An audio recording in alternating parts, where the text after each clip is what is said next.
I found that nothing in life is worthwhile unless you take risks. Nothing.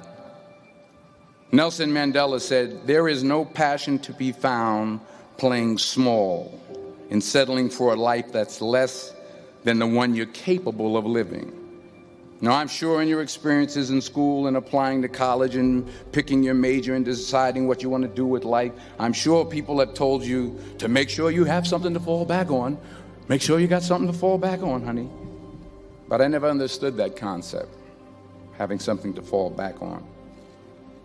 If I'm going to fall, I don't want to fall back on anything except my faith. I want to fall forward. I figure at least this way I'll see what I'm going to hit. Fall forward. This is what I mean. Reggie Jackson struck out 2,600 times in his career, the most in the history of baseball. But you don't hear about the strikeouts. People remember the home runs. Thomas Edison conducted 1,000 failed experiments. Did you know that? I didn't know that. Because the 1,001st was the light bulb. Every failed experiment is one step closer to success. You've got to take risks, and I'm sure you've probably heard that before, but I want to talk to you about why that's so important. First, you will fail at some point in your life. Accept it. You will lose. You will embarrass yourself. You will suck at something. There's no doubt about it. I'm telling you, embrace it, because it's inevitable. The point is, every graduate here today has the training and the talent to succeed. But do you have the guts to fail? Here's my second point about failure. If you don't fail, you're not even trying. To get something you never had, you have to do something you never did. Les Brown's a motivational speaker. He made an analogy about this. He says, imagine you're on your deathbed, and standing around your deathbed are the ghosts representing your unfulfilled potential. The ghost of the ideas you never acted on. The ghost of the talents you didn't use. And they're standing around your bed, angry, disappointed, and upset. They say, we came to you because you could have brought us to life, they say. And now we have to go to the grave together. So I ask you today, how many ghosts are going to be around your bed when your time comes? You've invested a lot in your education, and people have invested in you. And let me tell you, the world needs your talents, man, does it ever. I just got back from Africa like 2 days ago, so if I'm rambling on, it's because I'm jet lagged. I just got back from South Africa. It's a beautiful country, but there are places there with terrible poverty that need help. And Africa is just the tip of the iceberg. The Middle East needs your help. Japan needs your help. Louisiana needs your help. Philadelphia needs your help. The world needs a lot, and we need it from you. We need it from you, the young people, because remember this. So you got to get out there. You got to give it everything you got, whether it's your time, your talent, your prayers, or your treasures. Because remember this. You will never see a U-Haul behind a hearse. You can't take it with you. The Egyptians tried it, and all they got was robbed. So the question is, what are you going to do with what you have? I'm not talking about how much you have.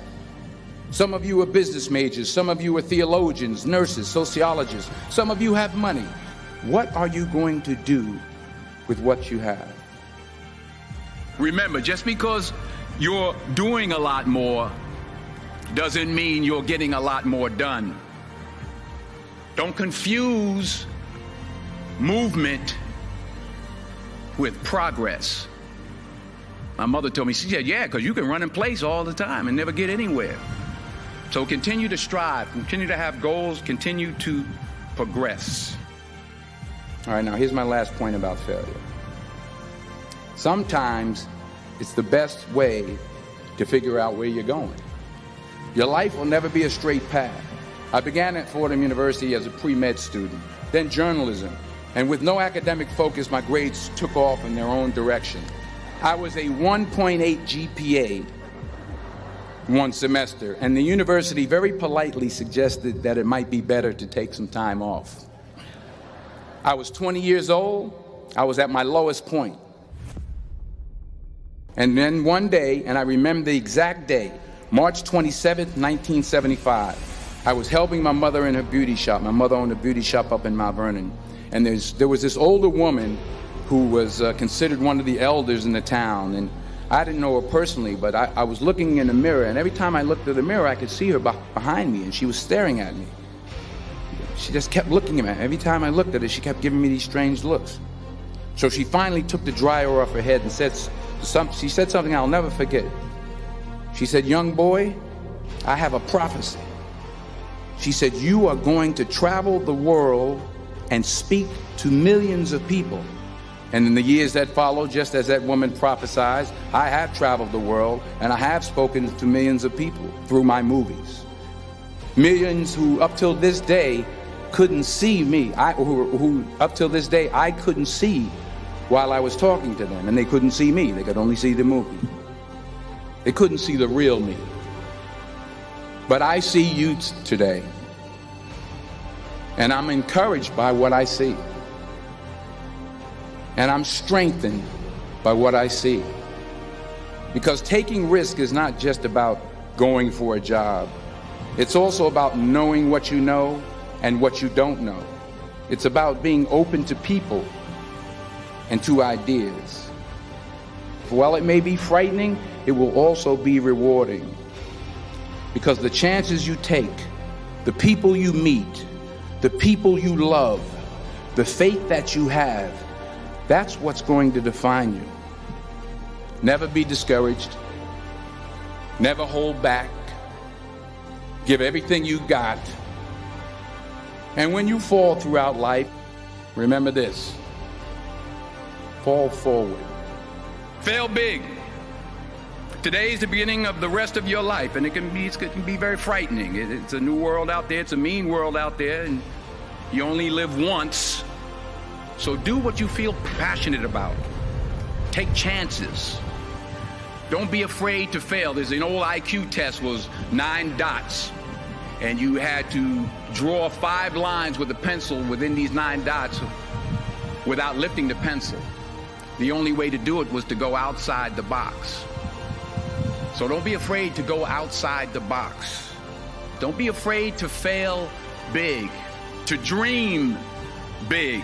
But remember, dreams without goals are just dreams.